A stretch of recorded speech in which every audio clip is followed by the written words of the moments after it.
Bonjour à tous, bonjour à toutes et bienvenue sur 8 Mont Blanc pour ce journal. Nous sommes le jeudi 28 mars. Dans les titres ce soir, nous prendrons la direction de Lausanne pour assister à la sermentation de 3 nouveaux capitaines de la CGN, avec cette année la présence d'une femme. Et puis nous irons à Megève où les Coqs d'Or ont officiellement commencé depuis ce matin. La compétition rassemble les 1500 meilleurs jeunes skieurs de France jusqu'à la fin de la semaine. Capitaine Rémi Gerber. Je le promets. Capitaine Sophie Aymon. Je le promets. Capitaine Dominique Jaunin. Je le promets. Une promesse lourde de sens, celle d'assumer toutes les responsabilités du plus haut gradé d'un navire. Ce mercredi 27 mars, c'est à bord du Lausanne à quai que 3 nouveaux capitaines ont été assermentés par la préfète du district lausannois. Si cette cérémonie solennelle se tient régulièrement, elle revêt cette fois-ci une importance toute particulière avec l'ascension d'une femme à ce rang, celle de Sophie Aymon. Une première dans l'histoire de la Compagnie Générale de Navigation sur le lac Léman, mais aussi une fierté pour celle qui a su gravir les échelons. C'est vraiment l'aboutissement de toute une carrière. Pour ma part, cette carrière dure déjà depuis 23 ans. J'ai commencé batelier, on apprend les cordes, le contrôle, comment ça se passe la vie à bord. Et après on grimpe, j'ai fait la caisse pendant plusieurs années, commissaire de bord, c'est le représentant commercial de bord. Après j'ai décidé de changer, j'ai redescendu tous les échelons pour les remonter de l'autre côté. Et justement d'en arriver là, aujourd'hui avec les collègues capitaines, surtout la famille, les amis, c'est très satisfaisant. Bateau, équipage, clientèle ou encore environnement, à la barre de son embarcation, Sophie Aymon sera désormais responsable de tout. Mais en dehors d'une satisfaction personnelle pour la quadragénaire, cette assermentation symbolise aussi et surtout pour la CGN le début de la féminisation de ses équipes. Dans l'entreprise, il faut savoir qu'on ne fait pas que de la navigation, il y a aussi les ateliers, il y a aussi de l'administration. Mais sur 260 employés, on a 20% de femmes seulement. Donc c'est quand même encore une entreprise très masculine. Et puis en navigation, il y a une vingtaine de femmes qui naviguent avec d'autres fonctions, notamment comme matelot, comme caissière, comme contrôleuse, etc. Et alors aujourd'hui, l'accueil de cette femme capitaine est très chaleureux, très ouvert. Ce n'était pas forcément le cas il y a encore 15, 20 ou 25 ans. Donc c'est une voie qui s'ouvre. Et on en est très heureux. Avec cette nouvelle casquette, la résidente du Bouvray rejoint désormais les 28 autres capitaines déjà en activité, aux côtés de ses 2 collègues Rémi Gerber et Dominique Jaunin.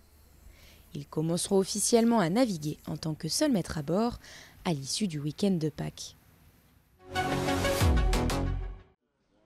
Sur les pentes de la côte de Mille de Megève, ni la neige ni la faible visibilité n'ont eu raison de la détermination de tous ces jeunes champions. Venus des 4 coins de France, pas moins de 1500 jeunes de 12 à 14 ans se sont rassemblés afin de se mesurer au meilleur niveau national.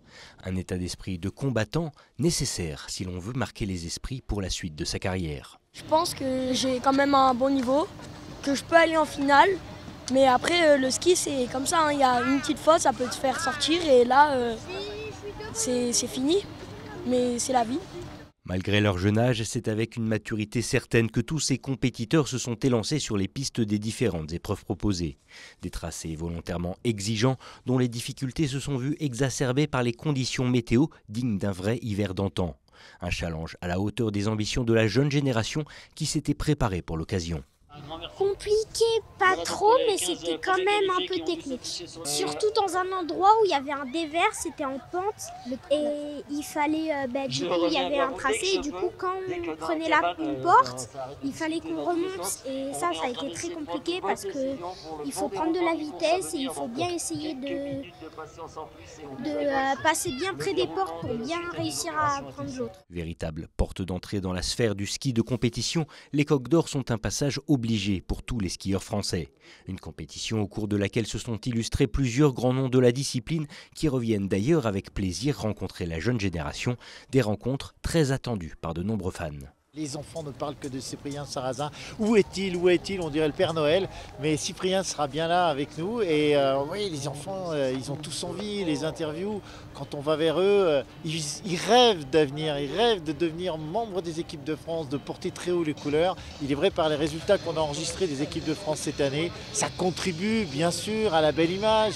Ça fait rêver. Une vraie fête du ski qui se poursuivra d'ailleurs jusqu'à ce samedi sur les pistes Mejvan et la grande finale qui verra s'affronter les meilleurs jeunes skieurs de France au cours d'un grand slalom parallèle.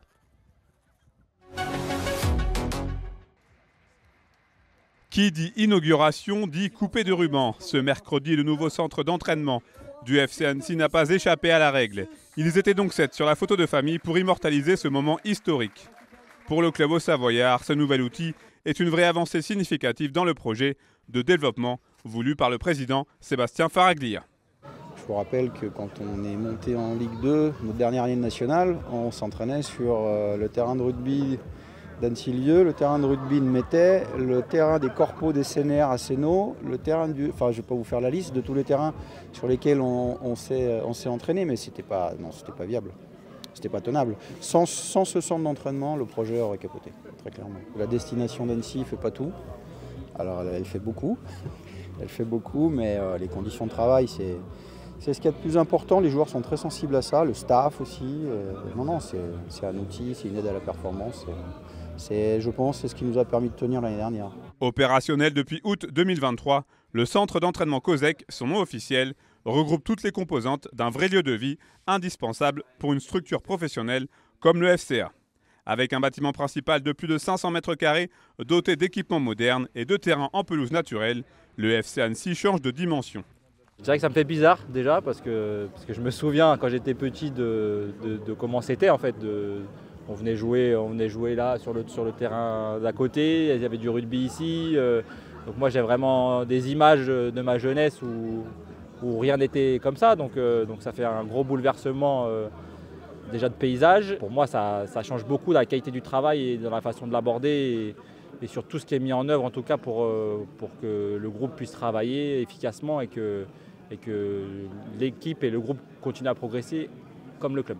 La prochaine étape de cette transformation se matérialisera avec le futur centre de formation qui aura pour vocation d'accueillir les jeunes pousses ainsi que les féminines. Si aucune date n'est encore avancée, une demande officielle doit être déposée à la FFF au plus tard avant la fin du mois de septembre. La formation, c'est l'ADN du FC Annecy. Donc aujourd'hui, la formation est tout à fait est très importante aujourd'hui pour le club. Au niveau de l'association aujourd'hui du FC Annecy, ça se passe relativement bien pour toutes les équipes et toutes les sections. Donc on progresse et avec l'aide du district de Haute-Savoie et du Pays de Gex et de la Ligue Rhône-Alpes, on travaille avec assiduité pour que toutes nos équipes soient au plus haut niveau régional.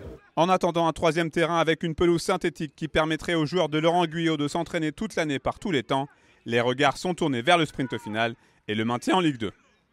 C'est la fin de ce journal. Merci de votre fidélité sur notre antenne. Tout de suite, vous avez rendez-vous avec Thierry Paulme pour son bulletin météo du jour. Retour de l'information sur 8 Mont-Blanc ce vendredi 29 mars à 18h. Et en attendant, nous vous souhaitons à tous et à toutes une excellente soirée.